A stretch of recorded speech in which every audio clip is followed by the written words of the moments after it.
live from the Dragon's Lair at the Falcor Defense Headquarters in Kalispell, Montana. You need to get this down. We're live right now. We are live right now. Go ahead. You already messed it up. You already ruined it. We're live right now. People are watching. Go ahead. This is Behind the Flame, folks. Welcome to the show. I do want to thank our sponsors right off the bat. We got Kenzie's Optics. We got 221B Tactical, Chick-fil-A Kalispell. New sponsor, Mark Bell's Slingshot, Bang Energy, and Taurus USA. We want to thank all those folks for helping us out and make this show happen. On top of the management here at Falcor Defense and owners Jason and Melinda Sanju. In the house today, folks, we have Charlie from DFW Shooting Sports, a fantastic Falcor dealer. Let me hand it over to our host, John Bartolo. Sorry for the interruption. You ruined it. I ruined it. My mood is ruined. No, Sam, you're doing better. I love it. I love it. You're killing it. Killing the game. Oh, thank you. So I do want to take a minute to go around the horn, and as we always do, and thank everybody in the room. D. Mitchell Designs, of course, always on the production staff, killing it. And he chimes in from time to time with his tidbits. Of course, Scummins over there on the third mic. Actually, we will be recording a pre-recorded intro for the future, so it's going to be the same one. We're going to tighten it up. It's going to not It's going to be tight as ass cheeks real soon. So, Scummins, thank you. Should I give our wonderful viewers a rundown of the giveaway for this episode? Yeah, go ahead. Take the giveaway. Go ahead. All right, guys. As usual for this episode, we are doing a giveaway. We got a lot of cool things for this one. We're doing a swag pack courtesy of DFW Shooting Sports. The Enforce TFX handheld light. That is a 700 lumen dual mode. You'll go blind. Light. 221B tactical pair of gloves from them, and a Falcor swag pack to include a hoodie because it is hoodie season. To enter the giveaway, folks, head over to the Falcor Defense Instagram page. Look at our latest post, like that post, and tag a friend of yours. Head over to DFW Shooting Sports and do the same as well. Make sure you're following both those pages. And to make sure that you are 100% for sure entered, here are the we got the gloves. Tactical gloves. Oh my gosh, what's happening with that? There's a light on there. You'll have a seizure looking at that thing. There you go, guys. Head over to our iTunes podcasting app. Leave us a review. Drop your Instagram handle in there, and we'll pick a winner this afternoon, folks. That helps us out to make sure that more people can get access to this awesome podcast, and iTunes does some promos for us. So that's what we're doing. If you have any questions about that, drop into the YouTube live stream and ask us. Please head over to the YouTube, and please tap that little like and follow button, and the little thumbs up there. If you guys like the show, make sure you're sharing it with your friends, too. It's important. So I was going around the horn. I left off at Scummins. Of course, we have Melinda and Jason Sanju in here, as we always do on a Friday. They're very busy people, so their time is valuable, and I can't thank them enough for stopping in and spending some time. I also want to thank Haley J. Photo for stopping in with the camera. She's not exactly wearing the Freddy Krueger pants today, but there are some rips in those. I think she paid full retail, too. Got those boots, though. Yeah, the boots. She should return them. We've got a special Just guest, saying. too. Yeah. We've got our printer from Printing for West Patrick in here today, too. Oh, beautiful. Patrick's in here. So Patrick helps us with all our print stuff. I can't thank him enough for stopping in. He got kind of the bridge tour. He was going around with Derek a little bit. We always love having our brand partners in here. It's helpful. Nice. Yeah. And, of course, Austin Web Designs, the full-time employee, no longer the intern. He's the one that for all of you guys, he's the one that spams you with emails. Yep. Yeah, he's the. If you have issues with the social interwebs or the email, contact Austin Web Designs and complain. His phone number. A-web at falcordefense.com. And if you guys get a minute, so there's a couple housekeeping items before we get to our guests. So if you have a minute, check out the Behind the Flame Instagram. Austin recently launched that. That's going to be a different kind of page, you guys. It's not a page where we're going to be posting daily. It's more of a splash page to show the guests and just highlight the show. We appreciate it if you guys give it a follow. If you guys up there on the YouTube can take a minute and maybe head over and support that page or throw it up in your stories. It's a nice little page. It's just something Austin is going to use to highlight upcoming guests, old guests, and support kind of the podcast. It's a good one. Behind the Flame. Is that all one word? Underscores? What is Underscores? What are we talking, Austin, here? Behind the Flame underscore. Yeah, behind underscore the underscore flame. Yep. So we appreciate it. All our past winners this past week and last week, your prizes are going out. Please be patient. So I think I covered everything. And for the emails that do go out, we are going to have some dedicated codes I know Mark Bell recently just supported our podcast. Many of you that follow the Strength Cast, it's one of the bigger ones out there. He's going to have a Falcor 15, I believe is the code. We're going to get that all squared away. I know Austin's working closely with his staff. They have a tremendous podcast and having Mark and his team behind us. I know Jason's in contact with Mark, and it's pretty cool. Yeah, I'm going to get him out here on the show, hopefully. Oh, God. We couldn't even, he said April. He's so busy. We're going to try to get him out here in April. But we are working on it. So, to our guest. Yeah, Charlie hasn't even spoken yet. We're going to get there. So, I've spent a lot of time, and so has Jason, in Texas. And the thing Falcor always says, and we talk about a lot, is you can never do enough in Texas. And that's a huge compliment to the great state of Texas. As many of you know, we have a lot of huge friends and relationships in Texas. And you really can't market, visit, brand enough in that state. It is just a huge supporter of the 2A community, and we're tremendously thankful to have a great state like that. And the people down there are just even better. A lot of them are just huge patriots, supporters of the cause. Every store we visit, it's just, it's just phenomenal to see that patriotism and just everything those people stand for down in that state. I like to say I grew up in the cradle of liberty growing up in Boston, because that's where it all started. I thought that was Indiana, where I'm from. No. Not anymore. So we're going to get to Charlie. Now, Charlie and I go back, I want to say almost 3 or 4 years now. 3 years, yeah. At least that. We spent some time together. I visited the shop. I know Jason's visited the shop. So we've had hands-on. This isn't a dealer in here that we don't have a relationship with. We have a tremendous relationship with DFW and Charlie and that team down there, and we support them any way we can, in every way we can. And we actually make dedicated visits to that store just because we feel so strongly about our relationship with them. I consider Charlie a friend. We chat from time to time. We talk about the industry, where things are going, and that's what we're going to get into today. But first, I want to get a little background on Charlie, how he got here, how he ended up in a gun shop, and maybe talk about some of the misconceptions of gun shop sales and things like that, and retail and all that stuff. So thank you, Charlie, for coming in. We all thank you. Yeah, thanks for having me. And, big shout out to the guys in Texas, JD, Colin, Jared, Joseph. Yeah. Glad that they could run it well. So I can let's come up here and play. Yeah. Does that mean you're disposable or what? I think so. Yeah. I'm polishing my resume. I'm going to turn it over to you. Why don't we start with how you even got there and how you ended up behind the counter. Start way at the beginning. Let's talk about that little boy signing up for service. Let's get into that, and let's get into the fat guy and everything that you're doing in between and all your whole journey. Yeah. So I grew up. Our store starting off is in Bedford, Texas. It's a small town in between Dallas and Fort Worth, but I mean it's all developed into one big city by now. I grew up in about 3 hours northeast of there in a small town called Paris, Texas. Shout out. And my dad, he ran a traditional style gunsmith shop there, not really for profit or anything. That's how I grew up. Growing up in the firearms industry like that was really odd. I would be at the range on Sundays while all my friends were watching football and stuff like that. I ended up being a competition shooter. I was big in the IDPA community then. Won a couple big tournaments when I was really young. Then What gun did you shoot back in the day? a Kimber. Nice. 45. Yeah. Nice. Yeah. I think I shot my first match with a Kimber 45 when I was 11 or 10. It was like 2 weeks before I turned 11. Nice. That's badass, man. Yeah, and then I think I won state in 2006, and I went in 2005. But I think I was the youngest person ever win the state championship in Texas at the time. I don't know if that's probably broken by now. John, we're in the presence of youthful greatness right now. I would believe that if Colby Pavlov's voicemail didn't say world champion. It's a little intimidating. When I'm going to change my voicemail to 2006 state IDPA novice championship. 14 years old.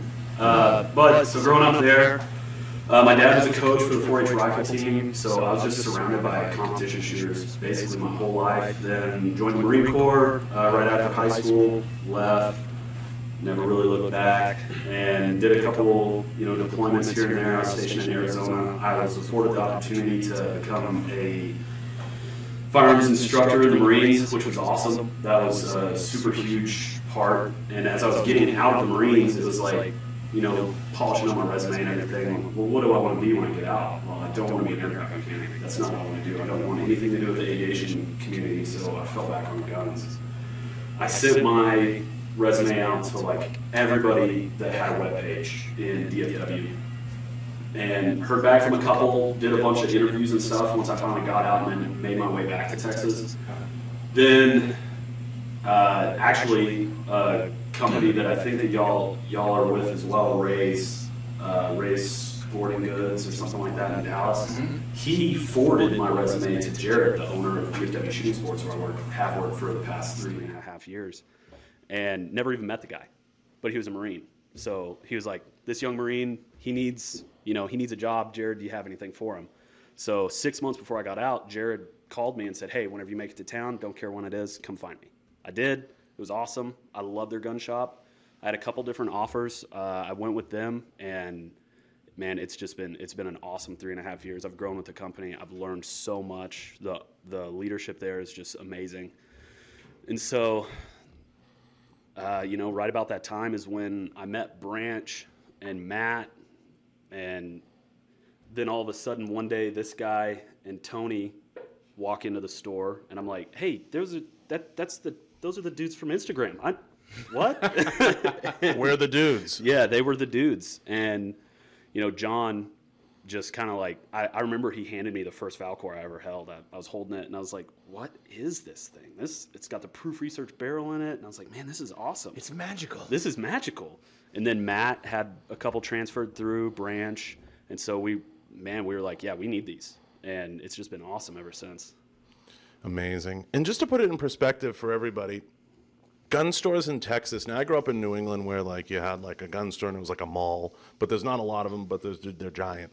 Gun stores in Texas aren't selling a couple guns. How many guns are you selling a day in there? Rough idea. It varies. Probably, I mean, we're a small operation as far as the size of our store, but we probably sell 25 guns a day, if not more. I mean, it varies. Mondays are obviously slower than Saturdays. Mm-hmm. Sometimes, when we do a promotional event, it's nuts. We sell. So it's 100+ guns a week. Oh, easy. Yeah, easy. So it's a good number of folks coming in and actually buying. I mean, think of the volume of that, folks. It's pretty impressive. I mean, that's nothing to sneeze at, for sure. Definitely a testament to the hard work that all the employees there do. Is Charlie gave us a little bit of insight about how much work they had before the 41F rule that went into effect a couple years back, which everyone that has been around for a minute knows that was a change in the regulations of silencer transfers. But just explaining that, and it seems like they have their system figured out and pretty efficient, and they got a pretty good crew going on down there. So if you're in the DFW area and you need some high-end guns, I would definitely suggest checking out DFW for sure. Yeah, we run a pretty lean crew there. Not that we're understaffed at all. We get everything done that we need to get done. But everybody kind of does a little bit of everything, and we kind of figured out we haven't really hired or lost anybody in a while. Yeah. And so everybody kind of has their own niche. One guy does receiving. I run the sales floor. JD is the sales manager, so he sits and he talks with the reps and does most of our ordering, stuff like that. And it's really good. We can relate. I mean, we run a lean crew here. Jason and I have made a concerted effort to trim a lot of the fat, so to speak, from all angles. We take it seriously. No, it's good to run lean because then it's more efficient that way, and you can manage more effectively, and you can run a streamlined approach, and you can make changes quicker. Yeah. I always say you can't turn the Titanic on a dime. If you have something a little smaller, it's a lot easier to affect change quickly. So that's well said, and that's a testament to the management there. But for sure, we're going to get into some stuff. So you came in, you took the tour, you've been through some of the process, you met the team, you saw the guns, you've known the guns, but you saw some secret squirrel stuff, some stuff coming, and we've talked about a lot of things. What attracts you to Falcor, and what attracts you to the brand, and what do you kind of love about? What do you love, hate, or what do you enjoy about this process and everything you've been through so far and what you've seen so far in the last 24 hours? I think it was Jason said it a while back on a podcast y'all did. The AR platform you can only do so much with. That was you, right? I think you said that. Okay. You can only do so much with the AR platform. And, if you have a wall full of black guns, you kind of get lost in the ocean. You have to do something that stands out. Well, putting a pretty paint job on the same gun doesn't really do that. And so y'all made something different. Y'all it's aesthetically pleasing, but it's also a performance piece. It's, you know, I equate a lot of our guns in the store to cars. Like, yeah, you can have your BMWs, your Mercedes, and, you know, all these awesome cars, but then you get a Lamborghini. You know, you get your Ferrari. That's the big difference, and that's why in our shop, I mean, Jason and John, y'all have both been there. Y'all have your own wall. Like, we don't put y'all's guns with other guns because we don't want them to catch it. Yeah, we don't want them to be tainted. Yeah, we wouldn't want that. Not that there's not other great brands out there. There are. We just don't want them to catch mediocrity. Yeah. Exactly. That's exactly it. But, you know, plus y'all's marketing is just fantastic. Like what you said earlier, you asked, do we ever have anybody that comes in and like ask for Falcor? Yeah, we do, but we get more of they walk in and they say, oh, wow, y'all have Falcor. Like, oh, I've only seen that on Instagram. Nobody has that. Or, you know, excuse me, something like that. It really works. It works really well. And, you know, you've known some of the personalities and some of the folks for a little while now. Do you feel like closer to the brand because we're more out there? I know there's a lot of brands out there, and I don't know what type of ground and pound situation they have, what type of feet they have on the street. Has it been helpful to have us kind of actually be in the shop, be hands-on with you guys? And I know Jacob's done a great job with you, kind of coaching you along about the brand. I mean, you know, what, and I'm really curious about this, Charlie. We haven't gotten into this. What do you love or hate, or, you know, some other, don't name brands, other brands that maybe don't do that type of groundwork? Right.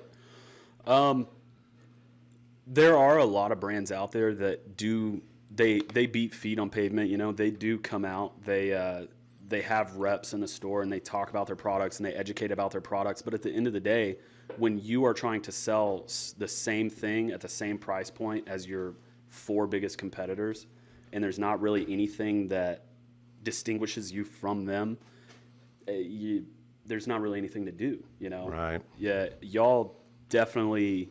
There's something different. You know, there's.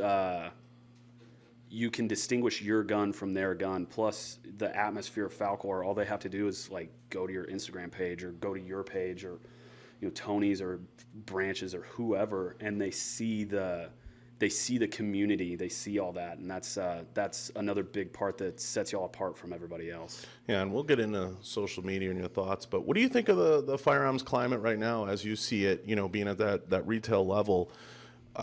Without getting in political, the trenches, so to speak. Yeah, you're in the trenches. Streets, and, I think is what it was. On them streets. On them streets. And what are some of the common questions you get from customers coming in, and what do you see about the climate? Because we know it's slow, you know, and you brought up a good point in the other room, and I'll let you get into it. What do you see about the climate right now as a whole? You know, what I said earlier was the types of guns that we're selling hasn't really changed a whole lot. It still goes in waves, just like it does throughout the year with everything. You know, summer is a little bit more lean. We're getting into hunting season down in Texas, so we definitely are selling more like shotguns and stuff like that, hunting rifles.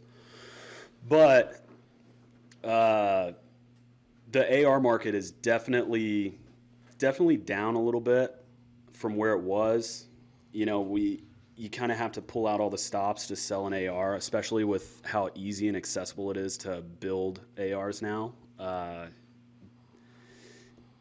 It's changing. It's changing. It's evolving. And, you know, in this economy, everything's going to evolve. So you just kind of have to roll with the punches. And thank goodness we've finally hit a little bit of stability and we know what to expect now. I agree. I think it's leveled out a little bit, but I think what we're getting at, and it's an overused term in economics, and economics is something I know something about. I would say that we're getting to the new normal in the gun industry. Yeah. So economically speaking, and for those of you that don't know, I was a macro guy, a macro econ guy. I think the firearms industry is getting to what we would determine as a new normal. It's starting to level off. And what you're seeing is during that boom and that fear of Hillary and some of the other things going on, and that election fear, as you saw this rise, you saw a lot of gun builds, a lot of people get in the game. Mm-hmm. Then you saw some of that bled off. And what you're seeing is now, and we talk about in the past, the other brands that have kind of come up during those periods of time. Now is a chance to make hay. This is where your marketing and your your delivery and your product quality and everything else is gonna pay dividends 18 months from now. And that's what I truly believe. And it's all about getting that message down to the grassroots level, because you're gonna be what you're gonna be at this point. You're gonna level off, and people have money in their pockets. I can tell you this, I study a lot of different things and have. Mall traffic is a big indicator. Amazon traffic is a big indicator of the economy. Movie theater ticket receipts are huge indicators and outliers. The reason being is a lot of people spend excess income on movies. So if you study things like movie traffic, those are huge trends. And in our industry, I look at things like gas tube orders, gas block orders, things like that. That shows you who's building and who's actually building firearms and who's actually progressing and moving forward. So to understand those trends, and you use them as economic indicators all the time. Even look at like raw material sales too. Yeah, you know, you're getting more traffic in the stores because people have money in their pocket. But what I feel they're looking for is something different, and they're looking for something exciting. That's why we saw kind of that rise of PCC. We saw that huge rise of PCC because it was different. People wanted it. People wanted pistol caliber carbines. You're seeing a resurgence in bolt action in those areas, in those spaces. So we're seeing a lot of things that are growing. Now, with that being said, what do you feel is going to be the next big thing, or what do you feel people are coming in asking for or looking for, or where do you see it trending? Like you hit on, we do sell a lot of pistol caliber carbines, or PCCs. IDPA now, you have you can shoot a PCC in there. 3-Gun, I think, just adopted the PCC in replacement for the shotgun in one of their, qualifiers. It's amazing change. Yeah, the PCC has been really big. I mean, we sell all the big brands and high end too, because the competition shooters, they really want the higher end stuff, and they're, we're witnessing with the PCC growth. We're witnessing the thinning of the herd. They're trimming the fat, the ones that don't run, that aren't efficient.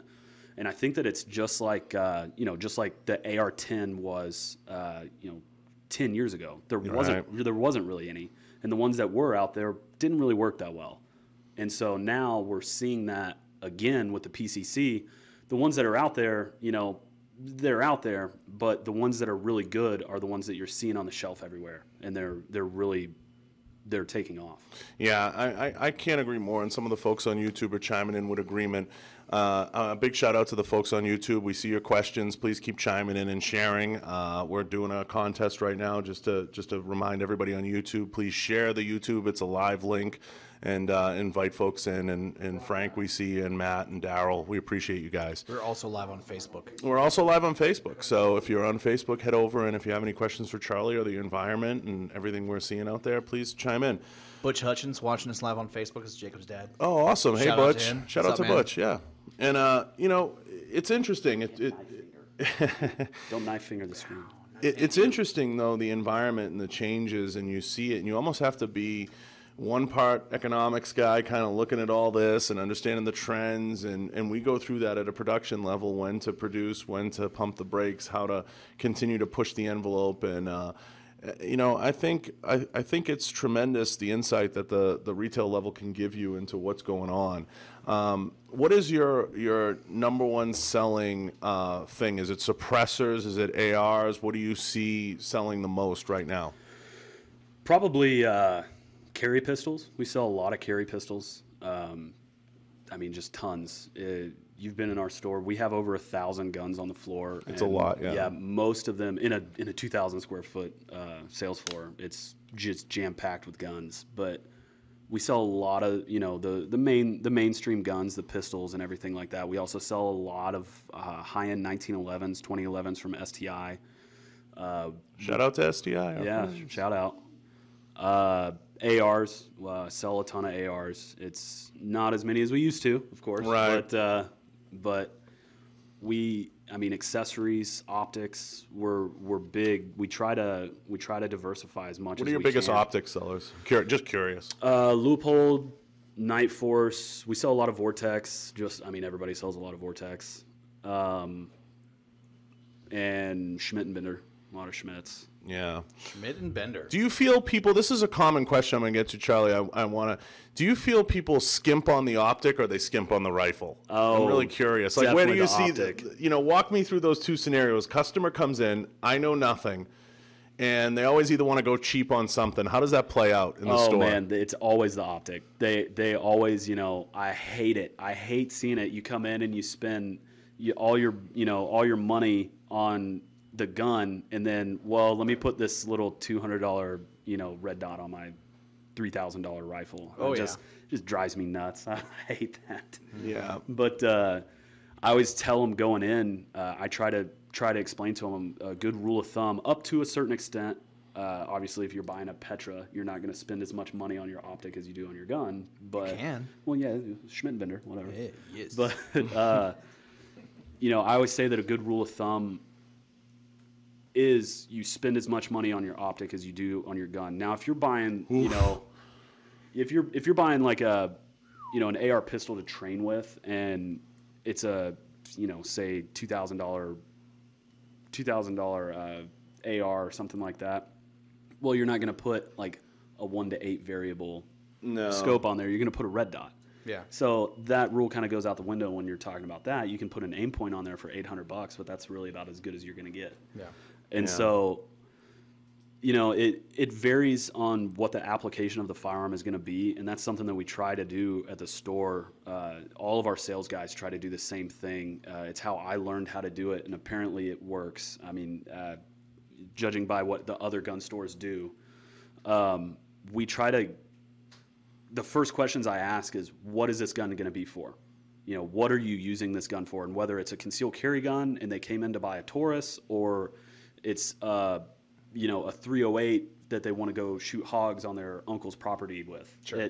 You try to tailor whatever you have to their needs and make sure that they get the most bang for their buck, and try to get them something reliable and make sure that it'll work for them. You don't want to, if they come in to get like, a concealed carry pistol and they're, a female and they carry a purse, but they're thinking about getting a little LCP 9 or an LCP 380, whatever, I'll maybe say, hey, why don't we bump this up? You can carry a purse. You don't have to worry about carrying it on you. And yeah, well, no, we'll get to suggestions for sure, because that's a whole nother topic. Sean Covert asks, have you ever had a chance to use a Revic Optics rifle scope? I don't know much about that company.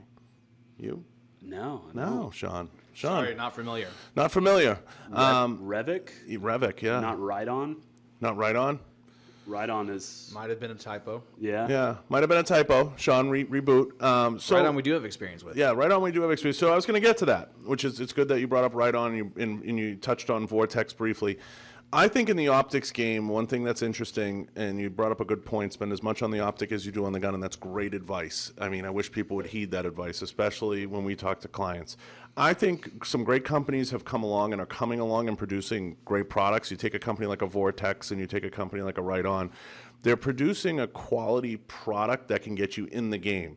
Now, people ask us all the time, and like, Schmidt and Bender's an obvious one. Leupold, of course, they're all friends of ours, and we love all those different optics. But there is that budget-conscious guy, and sometimes we're not afraid to say, hey, you can get a lot of bang for your buck out of a Vortex or a Right On, but it depends on the application. Exactly. So if somebody comes in and they say, I'm going to the range, a lot of times I hear guys say, well, how long's the range? What are we talking here? And you try to make suggestions based on how they're going to use it. And we talked a little bit about this as it relates to certain choices in firearms. Do you feel like that, and I feel this way, do you feel like that optics game is doing very well in terms of innovation and bringing prices down and making it slightly more affordable? Because, on our Petra, we're not opposed to suggesting to folks, hey, if you're budget conscious and it's a $6,000 gun and you can't put a $6,000 optic on it, don't be afraid to take a look at a Vortex Razor to get you in the game. We're talking about our rifles are so accurate, you don't even need them. You don't even need an optic. They've been using scopes for almost 100 years now. That's really outdated technology. Yeah. I just say no optics. Yeah, no why not sights, just- no optics, no nothing. It's outdated. Tracking point. Yeah, tracking. Yeah. I want cameras in my bullets. One of the Tracking Point 300 Win Mag product is a Falcor rifle, just so you guys know that, and we do support those guys. So if you want to check that out, that is an option. Just saying.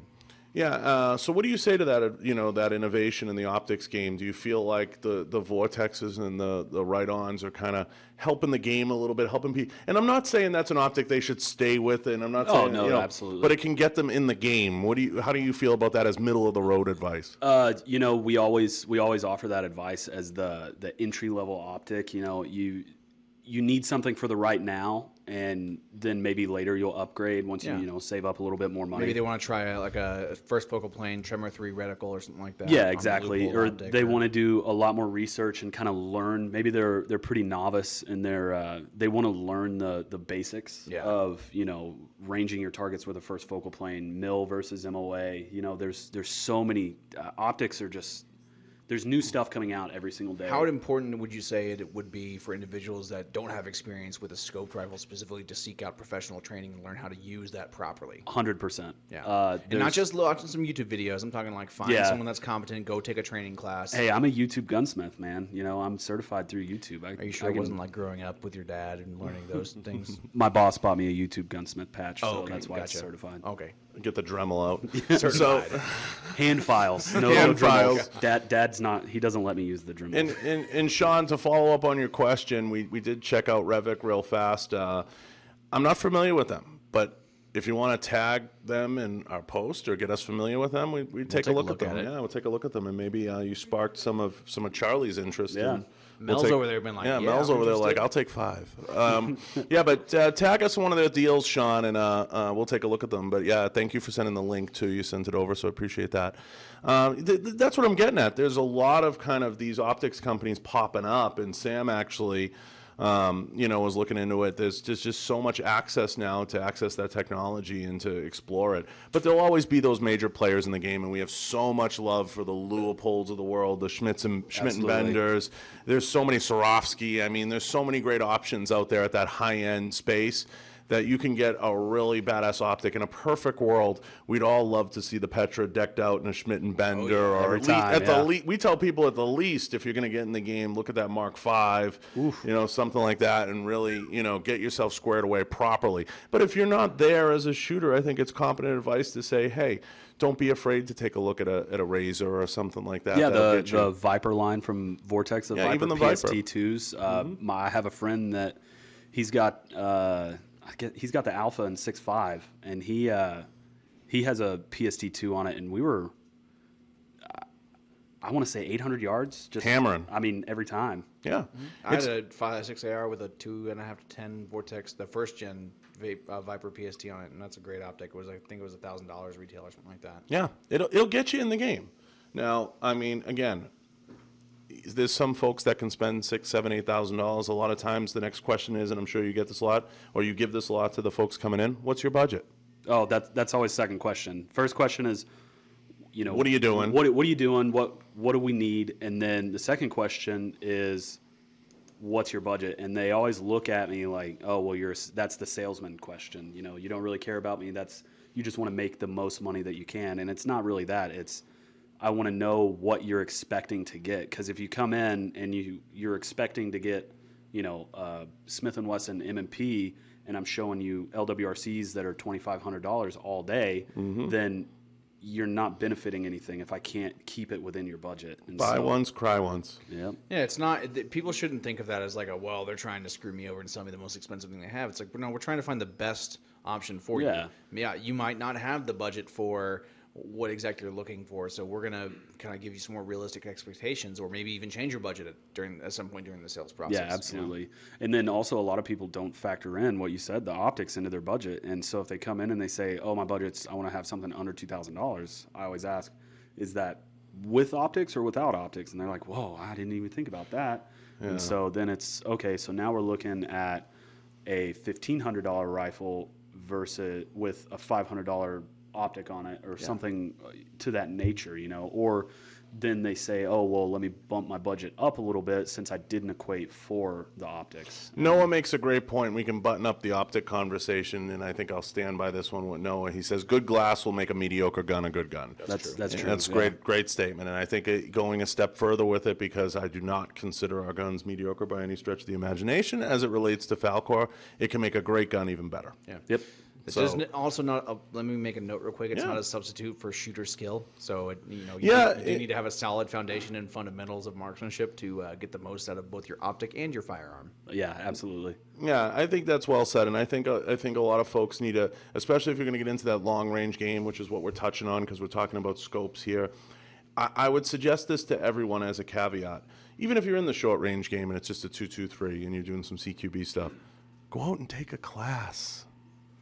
Go out and take a class. Mind blown. Mind blown. There are instructors everywhere in the United States. Go out and take a class. That's a question not asked enough in the gun stores, huh? Where can I take a class? We partner with a range, Proactive Defense, and they do a lot of tactical shooting and stuff like that. They're really good.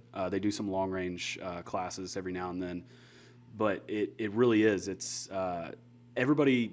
Well, especially in Texas, everybody thinks that they're already a Sniper. a sniper. You I know? grew up shooting my dad's 30-06. Yeah. Man, I know how to hit a target Yeah. at 700 yards. I can do it. Yeah, Peepaw shot.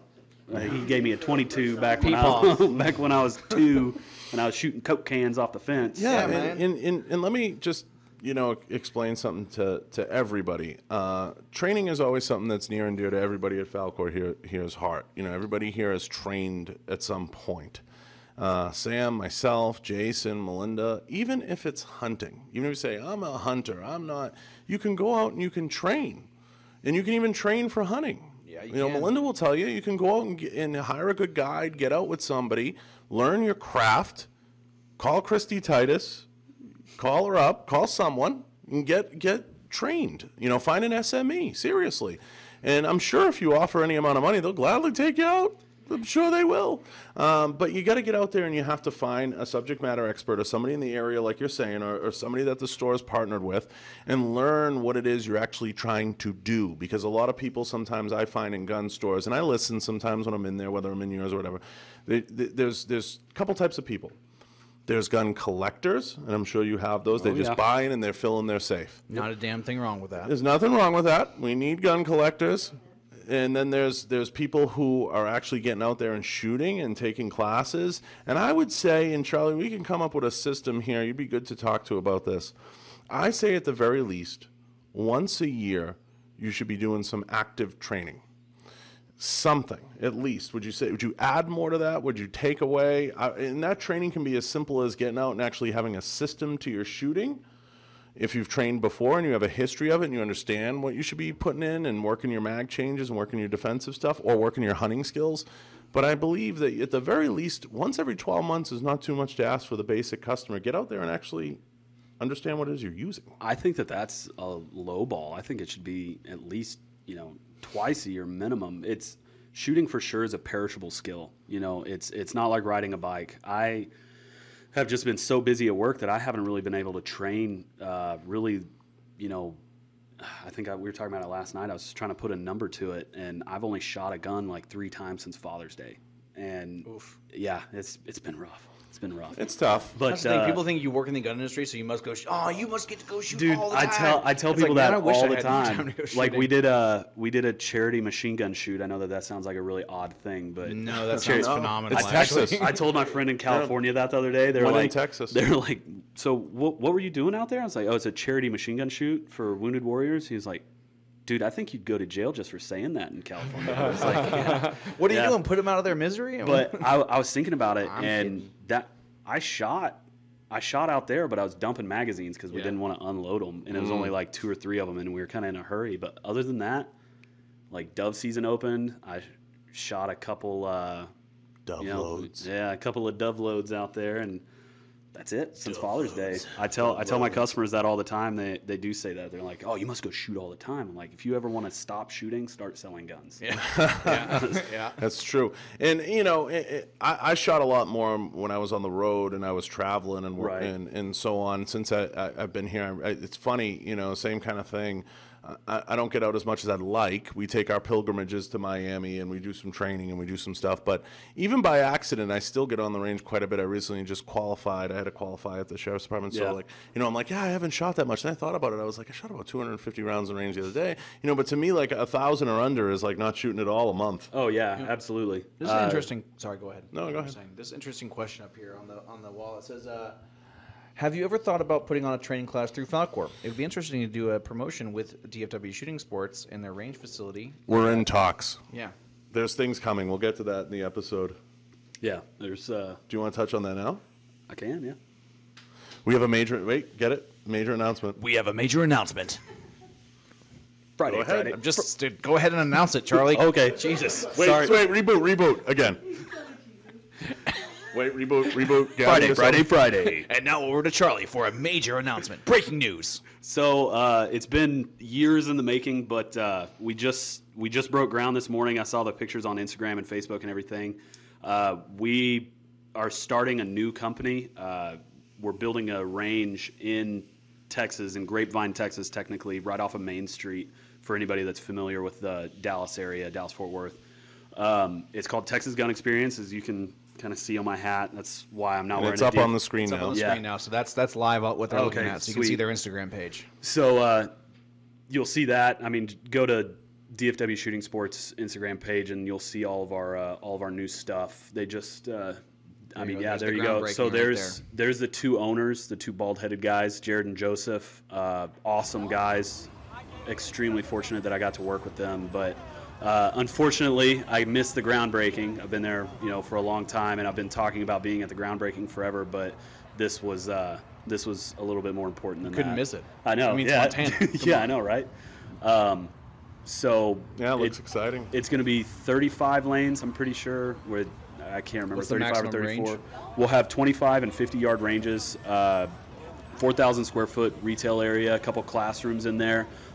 Something that we're changing up is there's no real big knife places in Dallas, so we're gonna have a big retail section for knives and everything. It's gonna be really cool, and our big draw in is gonna be machine gun rentals. So anybody that flies into Dallas, I mean, we literally back up to the airport. Our property does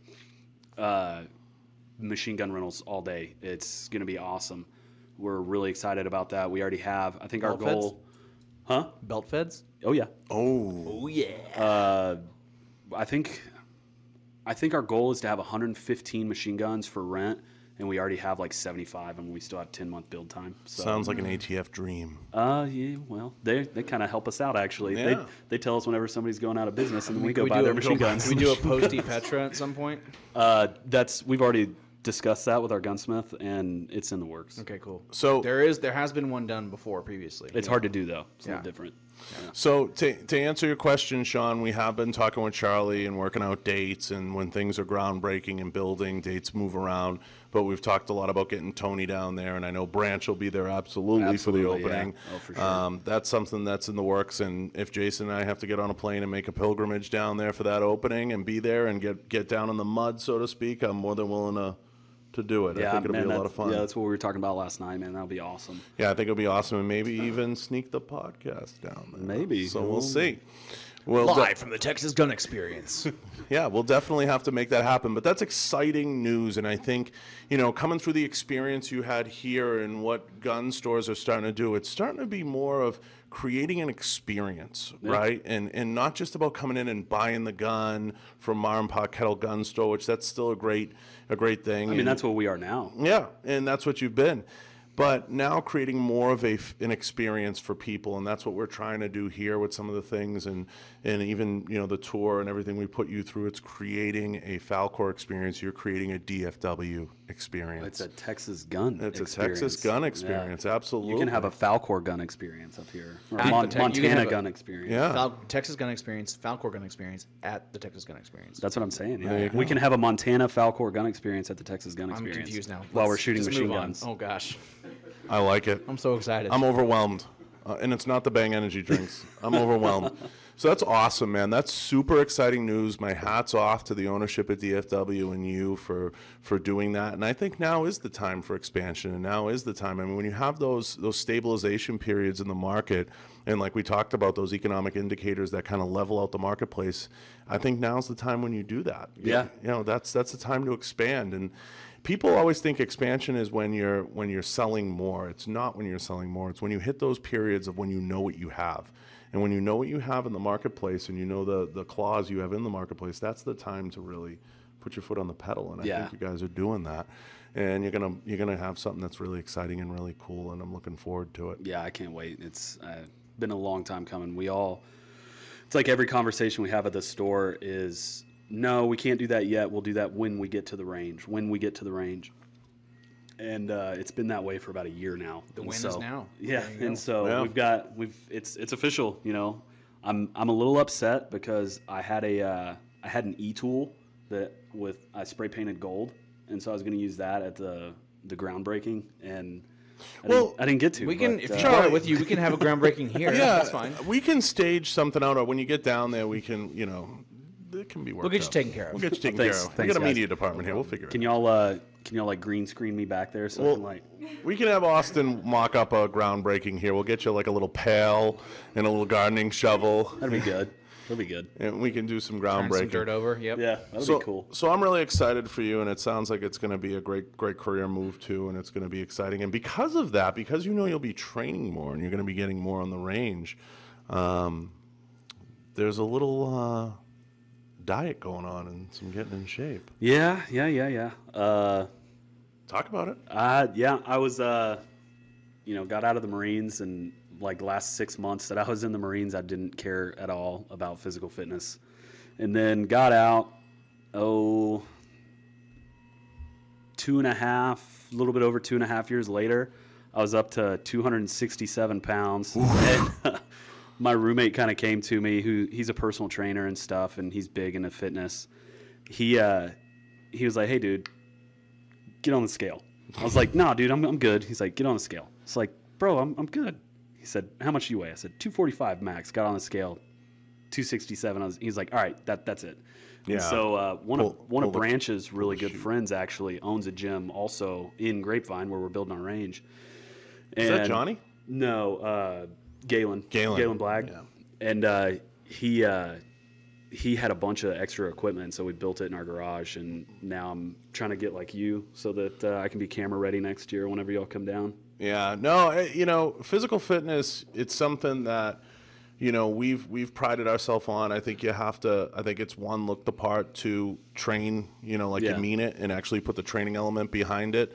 But, to all the people when Tony, myself, and we were all kind of getting hot in heaven. Pat McNamara is one of the originals. I mean, Yeah. Pat's, one of the original architects of that. But I think people need to realize that physical fitness is really an important part of getting on the range. I mean, if you can't do it, how can you talk about it, right? Yeah. Also, just from a health aspect, I was uncomfortable. I didn't feel good. It just wasn't good. And I was eating Whataburger and Chick-fil-A for lunch every day. Yes. And so Chick-fil-A. Chick-fil-A. Yeah. And so trying to stay away from the fast food. If I do, it's a little bit more Subway. Chick-fil-A is not fast food. It's good food fast. Easy on our Yes. sponsor. Yeah, come on. No, Chick-fil-A is great. Yeah. It's Chick-fil-A the best restaurant in the world. But the problem is, it's good in moderation. And I'll eat a whole tray of 60 nuggets it's by freaking myself. Good every day. Bring me a platter of spicy chickens, and I'll just crush the whole thing. Sam hasn't missed a Chick-fil-A meal since Reagan was in office, so Damn right. he's a huge supporter. But no, I think it's really important, and I'm glad you've taken that challenge on. I myself went through a little bit of a change and had to lose some weight since even the time we've known each other because my training changed. I grew up in a powerlifting background and strength training background, and I kind of moved more to a functional fitness background. Even some of the things I'm doing recently with the jiu-jitsu and things like that I'm incorporating thanks to Ruben and some of the guys pushing me to do more of the combative stuff. That's been a huge thing. And your body's always changing, and as you get older, I've kind of adopted a little bit of that.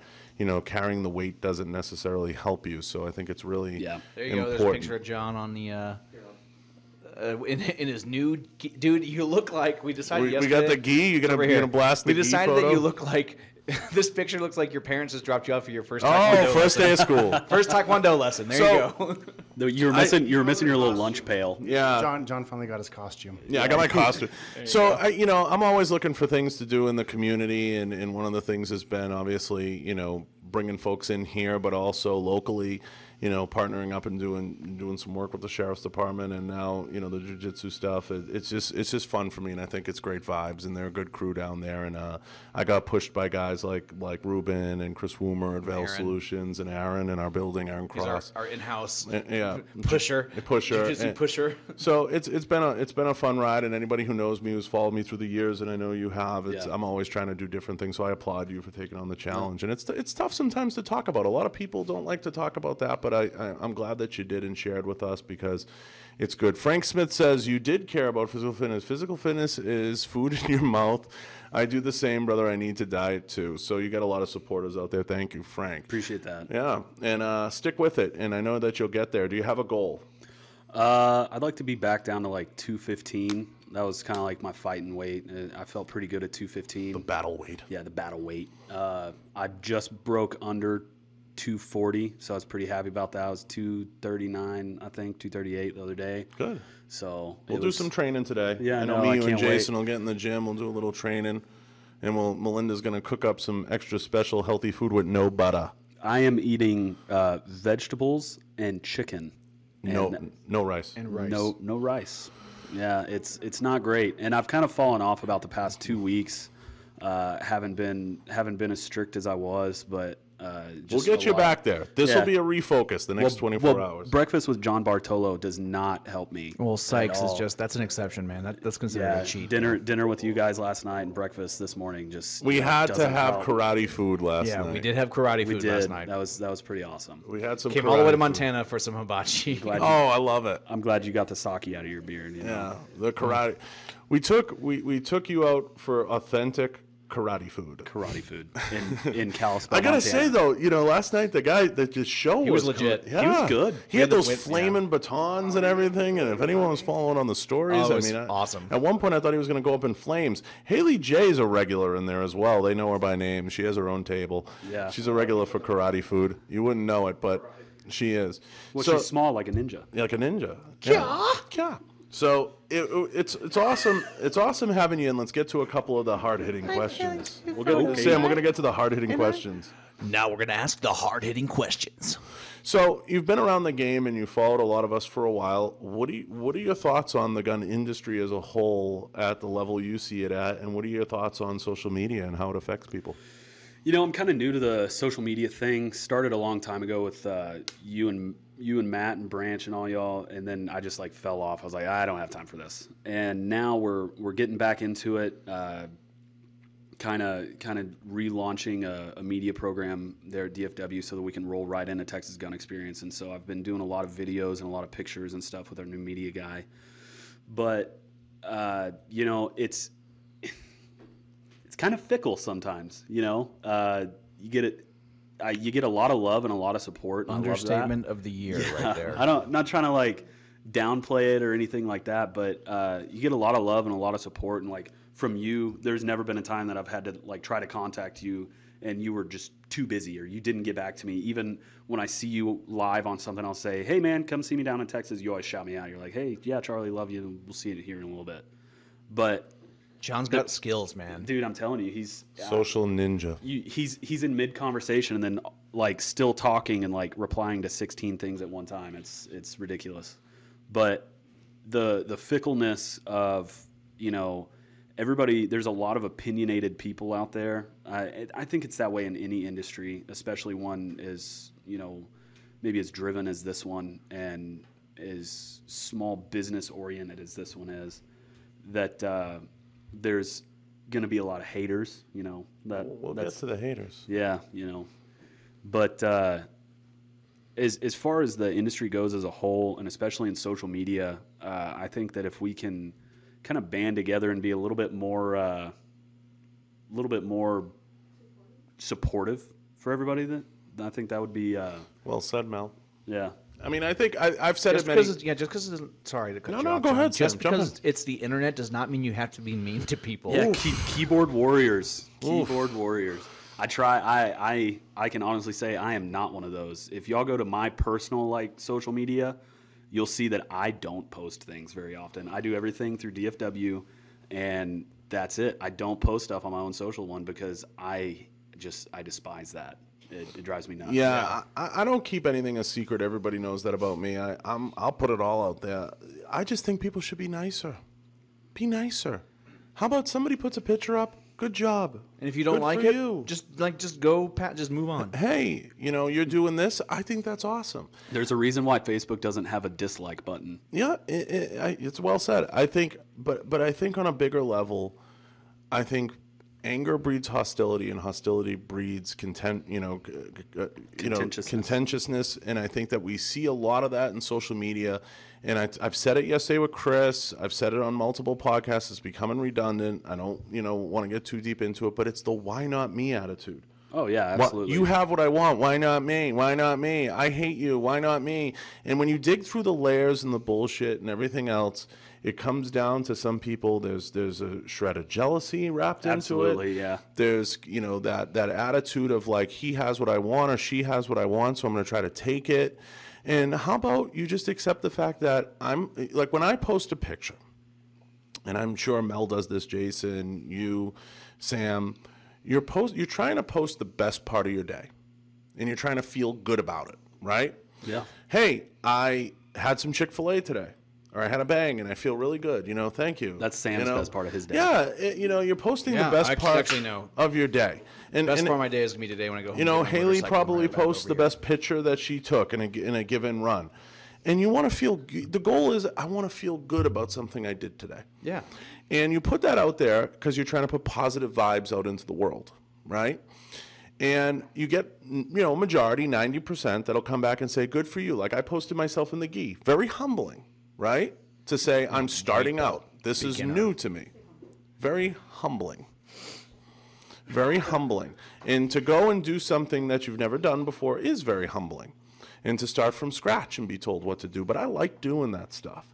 And it resets my kind of like my attitude a little bit. But I think a lot of people get this mentality of like, fuck him or fuck her. Yeah. Absolutely. And I'm going to take what they have, or I'm going to try to take it. Well, there it is again. Well, I just like the smile. Yeah, you just like Dude, this. I feel like you are literally posing it like, I just feel incredibly uncomfortable. Incredibly. That's the only time I've ever seen John uncomfortable doing anything. Doing anything. So, I try to tell people it's not that bad. It's easy to say, hey, Melinda, good job. That's awesome. Good for you. I'm proud of you. Or, hey, Austin, that's awesome. Good for you. Or, Charlie, that's great that you did the groundbreaking. Instead, you get comments from people like, why are they opening a gun range? Why? Oh, they're copying so-and-so. How about we're just over here doing our own thing? Yeah, and the other thing is the negativity gets to the point, too, where genuine congratulations and support may even come off as sarcastic. Like Chris Cavallini said yesterday on our show, like when he expressed to you, John, that he was legitimately happy for you, that you showed physical improvement, business improvement, all that stuff. And at first it seems like he was kind of being a hater or like being sarcastic. But no, really, more often than not, people like that are expressing genuine, appreciation for what you've done. I will put something out there, Charlie, I'm sure you can agree with. If you can't support someone or a business's endeavor, if you can't be supportive of them, just click unfollow and do your own thing. Yeah, and from a small business aspect, especially in the firearms industry, we're in a really tight spot in Dallas-Fort Worth. I mean, there were a lot of gun stores everywhere. I mean, there was a gun store next to every church in Dallas-Fort Worth. That's a lot. There's a lot of them there. And somebody said one day, they're like, man, that I bet y'all hate them. I bet y'all, what's their dirty little secret? Why don't y'all like them or something like that? I'm like, dude, I want to see everybody succeed in this industry.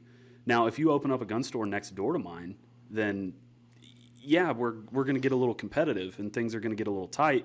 You're taking food out of my mouth, but I want to see everybody in this industry succeed, but the thinning of the herd kind of happened. In the beginning of 2017, we started a tally of all the gun stores that closed in the DFW Metroplex. Oh, really? You guys tracked that? I did personally because, we knew most of them. It's probably through the chamber, too. You can get some What'd that look like? Yeah. I want to say by the end of 2017, the the number was like 17 or 18 gun stores closed, and now I want to say that we're one of the only small ones that's still out there. There's a lot of big ones, a lot of the big box stores, obviously, you know, Cabela's, Bass Pro, all those guys, Academy, that have gun departments but aren't gun stores.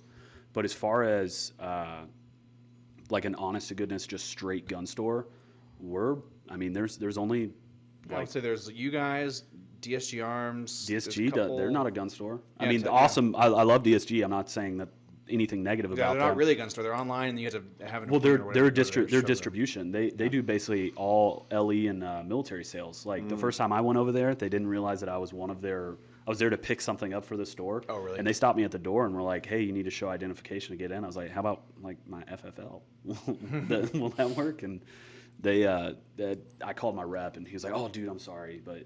Yeah, they don't let just anybody in. Yeah. I've had the pleasure to visit there a couple times. They have an awesome nice building. Yeah, they have an awesome building, and they're great people that work over there. They make a great product. I run DSG holsters all day. They're fantastic. But Semi-Auto Kid makes a good point on YouTube, and we'll kind of start to wrap up the whole IG conversation on this. People are upset with their own lives, so they hop online and put people down to try and make themselves feel better. It's sad. Well 100%. Said, Semi-Auto Kid. Well said.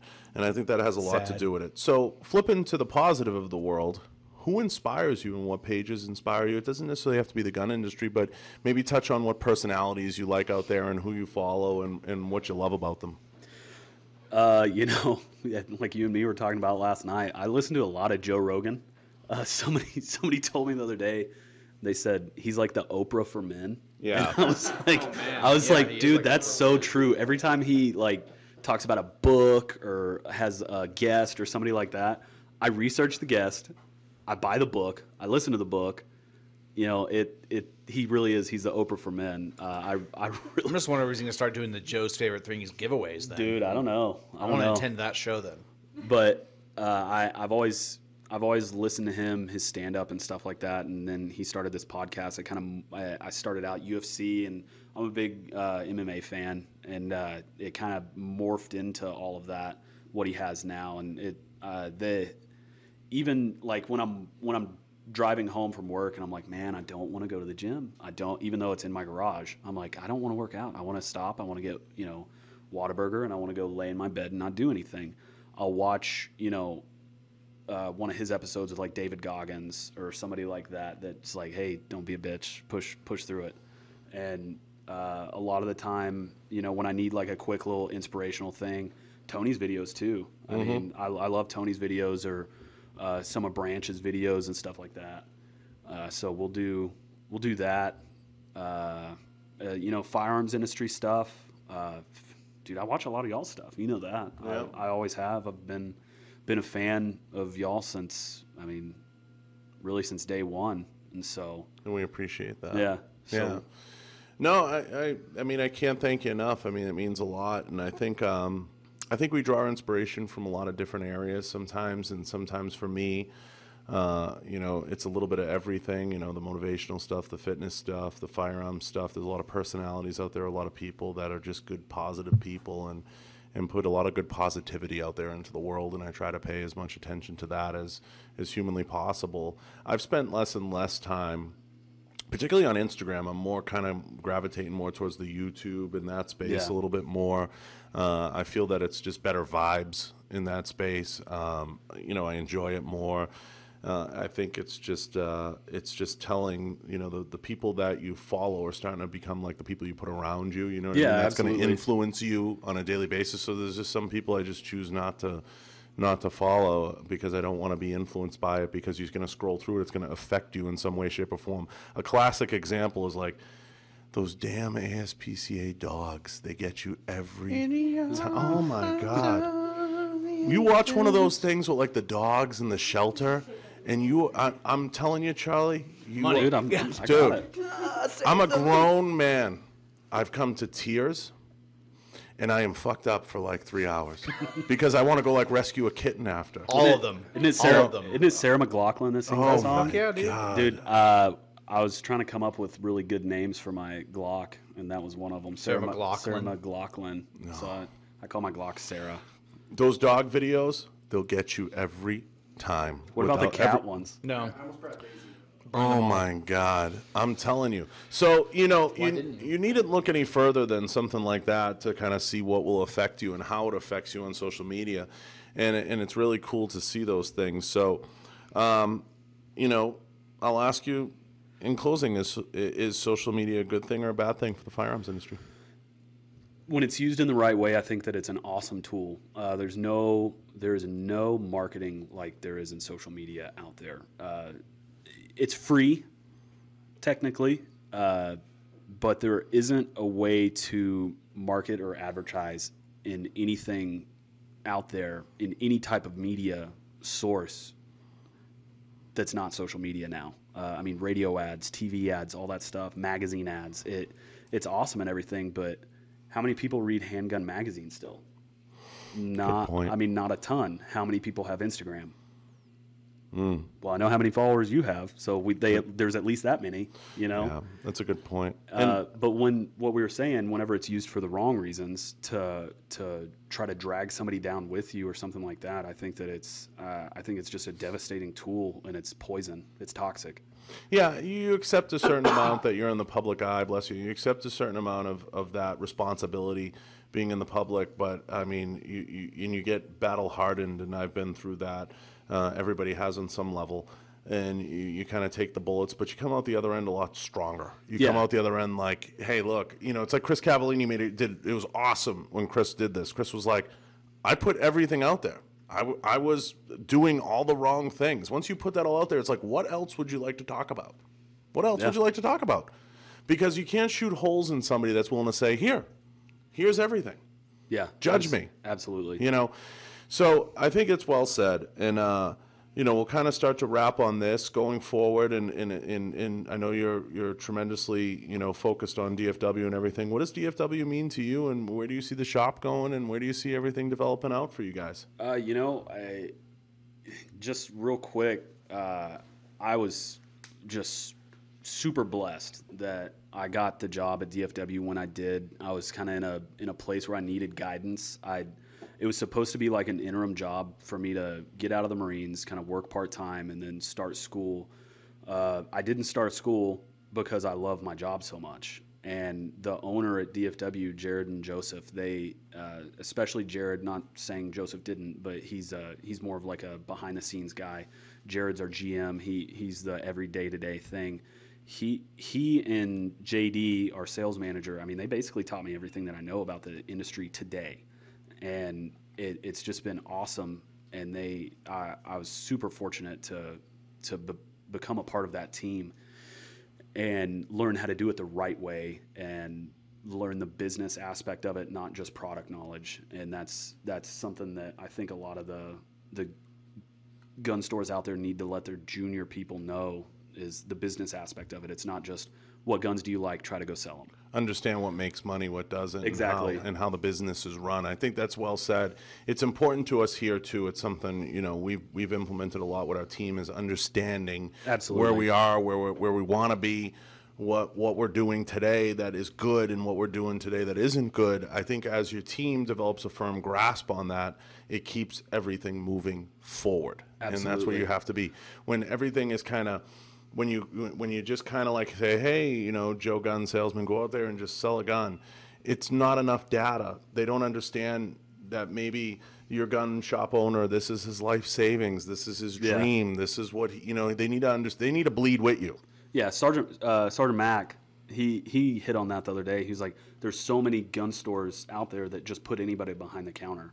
We don't do that. We don't hire people that don't have the product knowledge, or that aren't not necessarily in the industry already, but that don't have experience. But to hit on what you said, or where we're going, Texas Gun Experience, like we were talking about earlier, getting underway today just is a huge stepping stone for us, actually getting dirt moved and having those shovels in the ground. We're super excited about that. We're all talking about, different roles and stuff. Everybody that works at the store right now has been there at least over a year, and no one's planning on going anywhere. And we have, I think, 10, 11 employees right now.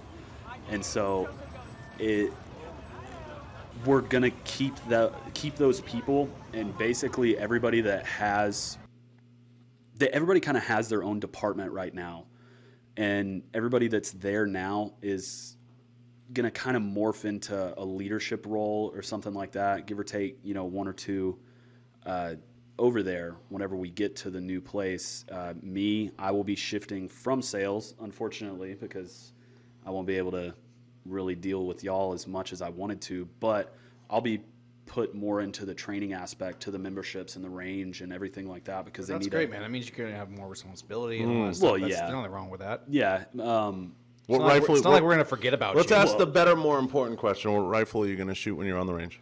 I mean, Falcor Caitlin. is that what I'm supposed to say? I don't know, something like that. Yeah, I don't know. Falcor A Caitlin. Falcor something. Actually, probably like standard. I'm gonna get y'all to build me like some sort of crazy, awesome custom pistol. I'm sorry, we don't course. offer custom anything anymore. I know a guy. I know the CEO of the company. So That's right, Sam. That's right, Scummins. Yeah. Overruled. It's okay. I still do all the analysis before we decide to launch it. But So, I'll pay you. So cash only. let's Chick-fil-A.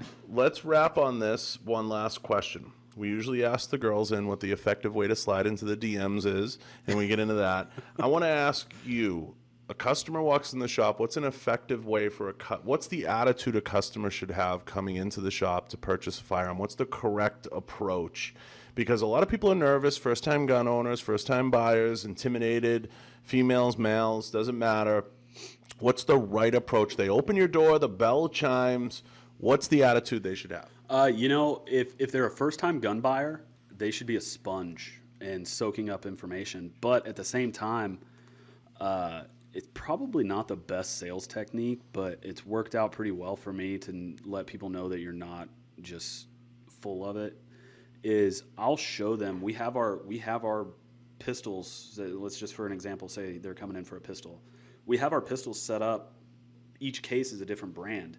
And what I'll do is I'll go through each case and show them whatever pistol is best fit for their need, or if they see one that they like, I'll pull it out. And if they have 3 on the counter, I'll make them pick their favorite one, the one that they want. And then we'll go to the next case. And by the time we leave each case, they pick their favorite one, the one that they want the most out of all of those. So by the time that we wrap all the way around and get to the end of the case, they know, there's no doubt. And if they want to go back and compare a couple other ones, it's awesome. And then I say, hey, go home and do research. Call me tomorrow. Mm-hmm. And Go shoot them. Go shoot them. Do whatever. And since I try to be genuine about that, they always come back and buy from us. Not to mention our prices are like 10% lower than everybody else's. But that helps. So they should be very open when they come in, and they should be willing and receptive to kind of just trying many different things. They shouldn't come in with a preconceived, I want this. Read reviews too. Before you go to a gun shop, read the reviews. I mean, we get a bad review every now and then. We'll get a 1-star, and literally I can show you on my phone every time we get a 1-star, especially since I'm kind of the front of the house guy, the face. I'm not gonna lie, I get a couple of them. They name me out in some of them. Oh, sure. Yeah. I went to DFW Shooting Sports, Yeah. and I saw Charlie, and he didn't know That's why I don't wear a name thing tag. about anything. But he texts me every time we get a bad review, so we strive for good reviews, and it's hard to make such an impression on somebody that they leave a good review for you, because and I found myself about this too, about to get on Yelp and write a bad review, and I'm like, what? I've been there 10 times, and this is the first bad experience I've had. I'm not gonna write a bad review. Yeah. If you've been somewhere several times and had a majority of good experiences, Exactly. maybe one bad, how about you give a review of the positives and just say, hey, I did have a negative experience, here's what happened, but or write overall, it's write a an good, email. Write an Yeah. email to the manager and let them know. But give them an opportunity to rectify the situation. yeah, you know? definitely research the gun store that you're going to. Ask friends. If you have friends that are familiar with the industry or anything like that, find somebody that can go with you so that you. Now, we don't do this, and I'm not saying that every gun store does, but you don't want to go into a gun store and get bullshitted. That's a bottom line. You don't want to have a bad experience and not even know it. I usually suggest, because obviously in DM, the most common question we all get asked, everybody probably at some point or another that's worked for a gun manufacturer store is, what's your conceal carry? Oh, yeah. And I always say, the gun you should conceal and carry should be the one you can conceal and shoot the most effectively. Yeah. How about that? Why don't you start there? Now, obviously, it goes without saying you can't conceal carry an AR.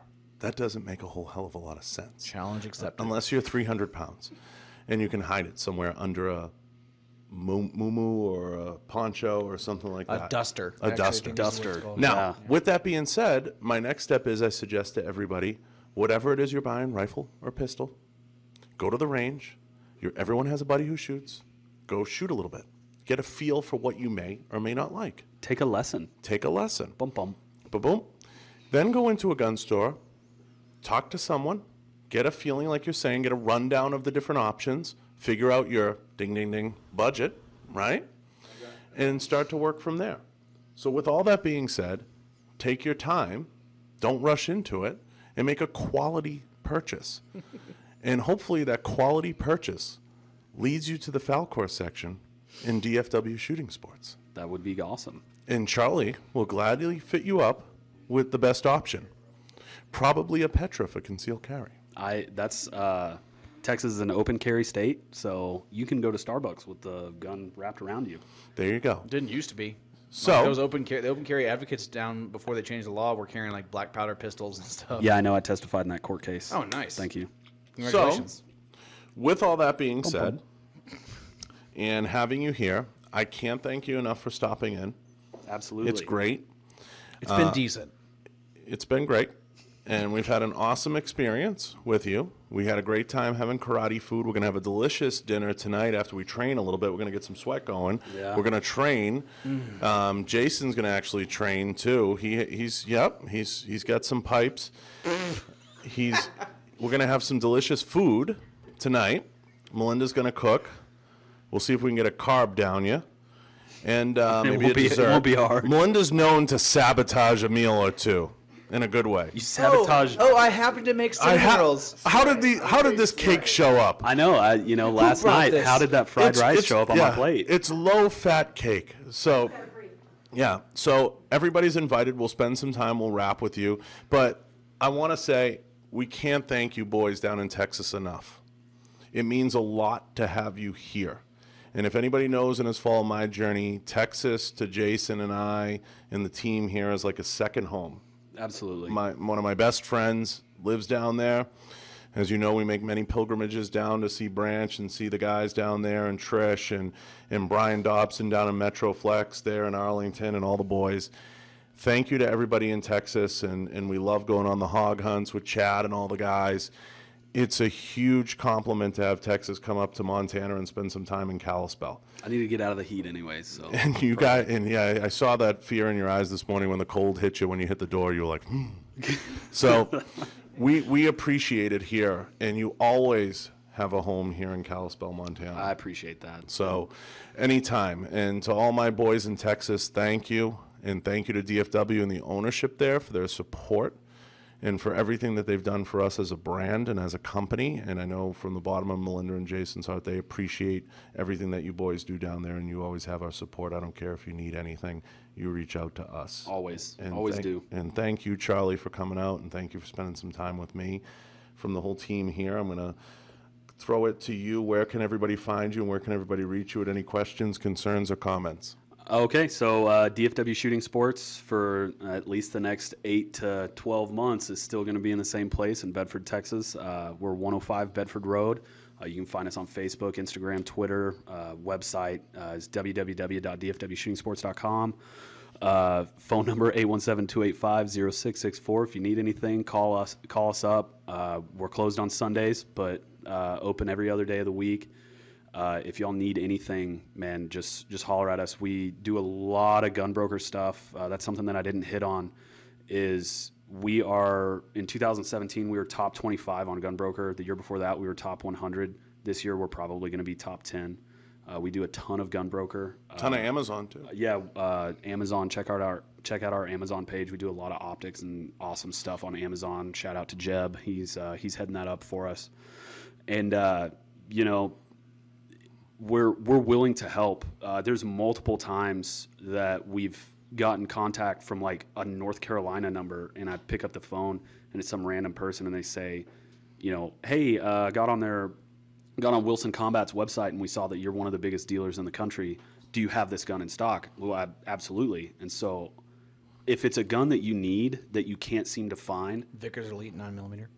I told you that one's at my house. Okay, well, you can just send it to me. No. Larry. But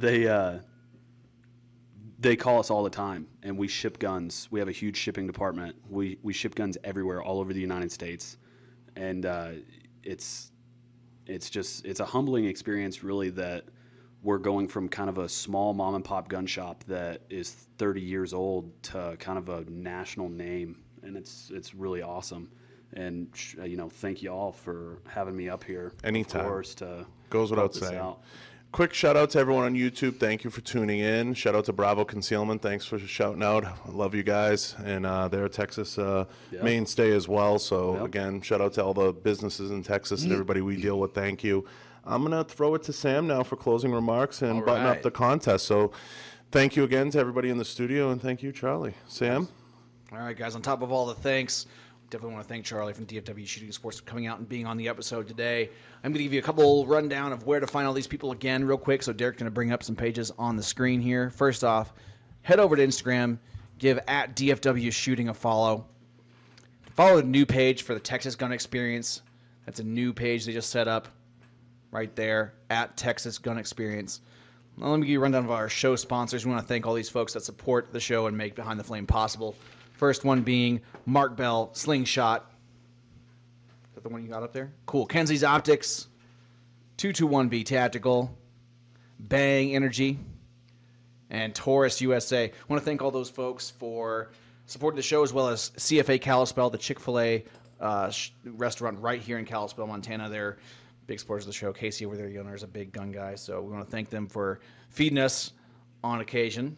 Really like that. All right, guys, for the giveaway today, we are doing a DFW Shooting Sports swag pack. An Enforce TFX handheld light, a 221B tactical, pair of gloves, and a Falcor swag pack to include a hoodie because it is hoodie season.